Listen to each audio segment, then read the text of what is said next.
जय हिंद। एक साधारण सा जीवन जीने वाला व्यक्ति, जिनके व्यक्तित्व को सिर्फ भारत में ही नहीं बल्कि पूरे विश्व में जिस प्रकार का सम्मान मिला है, किसी और व्यक्तित्व को नहीं मिला है और ना ही मिल सकता है। मेरे भाई एवं बहन लोग, मैं बात कर रहा हूँ परम पूजनीय बापू अर्थात महात्मा गांधी जी की। आज मैं आप लोगों को महात्मा गांधी जी की जीवनी के बारे में बताने जा रहा हूँ।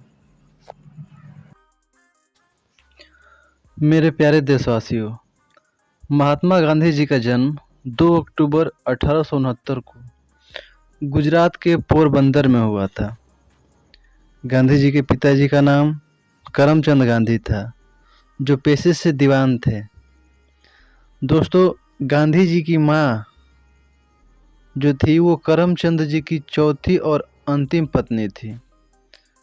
ये बहुत ही रोचक फैक्ट है कि गांधी जी अपने पिता की चौथी पत्नी के पुत्र थे। तो गांधी जी की माता जी का जो नाम था वो पुतली बाई था। गांधी जी की मां ने संपूर्ण जीवन धार्मिक क्रियाओं में व्यतीत किया, तो पूजा पाठ में उनका अधिकांश समय बीता करता था। गांधी जी का लालन पालन वैष्णवी माहौल में हुआ था। ये जन्म से ही शाकाहारी थे, व्रत पूजन आदि भी किया करते थे। ऐसे स्वभाव थे हमारे परम पूज्य आदरणीय बापू अर्थात गांधी जी के। दोस्तों, गांधी जी ने अपने बचपन की शिक्षा कुछ इस प्रकार प्राप्त किया। पोरबंदर में शिक्षा की पर्याप्त सुविधा नहीं थी, जिससे इनकी प्रारंभिक शिक्षा बड़ी कठिनाई से हुई थी। कहा तो ये जाता है कि ये वर्णमाला अर्थात जो अक्षर हैं, इन सबको मिट्टी में उंगलियों से लिख लिख करके सीखे थे। जब इनके पिताजी को दीवानी मिला, तब इनके शिक्षा की समस्या कम हुई। साथियों, सन 1887 में गांधी जी ने यूनिवर्सिटी ऑफ बॉम्बे से मैट्रिक का एग्जाम पास किया। गांधी जी की इच्छा तो ये थी कि वे डॉक्टर बने, पर परिवार की सलाह पर वे आगे चल पड़े। पढ़ाई पूरा करने के लिए वे 1888 में विदेश चले गए और 1891 में भारत लौटे। पढ़ाई पूरी करके 1891 में वो विदेश से भारत लौटे। 1891 में जब गांधी जी भारत लौटे तो भारत में उन्होंने वकालत शुरू किया। उसी वक्त गांधी जी को साउथ अफ्रीका का लीगल सर्विस का 1 साल का कॉन्ट्रैक्ट मिला। इस कारण वो 1893 को साउथ अफ्रीका चले गए। वहाँ उन्हें रंग भेद का सामना जमकर करना पड़ा। साथियों, 7 जून 1893 को गांधी जी प्रिटोरिया जा रहे थे। ट्रेन के माध्यम से रेल द्वारा प्रिटोरिया जा रहे थे। एक अंग्रेज ने उन्हें फर्स्ट क्लास रेलवे कंपार्टमेंट में बैठने से मना कर दिया। बोला कि आप यहाँ नहीं बैठोगे। टिकट होने के कारण गांधी जी ने मना कर दिया कि नहीं, मैं इसी में बैठूंगा, मेरे पास टिकट भी है। जिससे उस अंग्रेज ने नेक्स्ट स्टेशन पर गांधी जी को कंपार्टमेंट से बाहर फेंक दिया, क्योंकि तो धक्का देकर के बाहर निकाल दिया। और इसी अपमान ने गांधी जी को अंदर से झकझोर दिया। इन्होंने रंग भेद से लड़ने का निश्चय किया। दोस्तों, जब गांधी जी 1914 में दक्षिण अफ्रीका से भारत लौटे, उस समय प्रथम विश्व युद्ध चल रहा था, क्योंकि प्रथम विश्व युद्ध सन 1914 में ही शुरू हुआ था और लगभग 4 वर्षों तक चला, जो कि 1918 में युद्ध समाप्त हुआ था।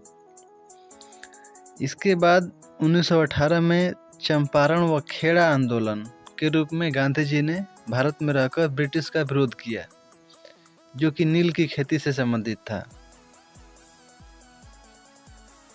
साथियों, भारत में गांधी जी ने अनेकों आंदोलन किए, जिनका महत्व भारत को स्वतंत्र कराने में अहम एवं अवर्णनीय है। जैसे कि 1919 का असहयोग आंदोलन। आपको पता होगा नहीं पता हो तो जानकर के आश्चर्य हुआ कि जब 1919 में जलियांवाला बाग हत्याकांड हुआ, सैकड़ों लोग जनरल डायर की बंदूक की गोलियों का शिकार हो गए। अंधाधुंध फायरिंग हुई, सैकड़ों से अधिक की संख्या में लोग मर गए, कई सौ लोग घायल हो गए। तब और इस घटना के बाद गांधी जी ब्रिटिश से एकदम रुष्ट हो गए और उन्होंने अंग्रेजों के पूर्ण बहिष्कार का आह्वान किया, जिसमें छात्रों को सरकारी स्कूल न जाने, पुलिस की नौकरी छोड़ देने, ब्रिटिश सामान व कपड़े न खरीदने की बात कही। मेरे भाई, 1930 में गांधी जी ने नमक कानून तोड़ा, जिसमें भारतीयों को न तो नमक बनाना था और न ही बेचना था। इसलिए इस कानून का खंडन करना गांधी जी ने उचित समझा था। इसका विरोध करने के लिए गांधी जी ने 390 किलोमीटर पैदल चलकर समुद्र के किनारे पहुंच करके नमक बनाकर इस कानून का खंडन किया। तो ये यात्रा 24 दिन की थी। लगातार 24 दिन गांधी जी और इनके साथी लोग पैदल चलते रहे, जो कि साबरमती आश्रम से शुरू हुई थी। इसके अलावा मित्रों, गांधी जी का योगदान हम जितना कहें उतना कम है। 1942 में गांधी जी ने अंग्रेजों भारत छोड़ो का नारा दिया। साथियों, हम बता दें कि अंत में वो घटना जो पूरे देशवासी के लिए बहुत दुखद है, सुनने पर आज भी दुखद ही महसूस होता है कि 30 जनवरी 1948 को 78 वर्ष की उम्र में गांधी जी की हत्या गोली मारकर कर दी गई। दोस्तों, महात्मा गांधी जी की शव यात्रा 8 किलोमीटर लंबी थी।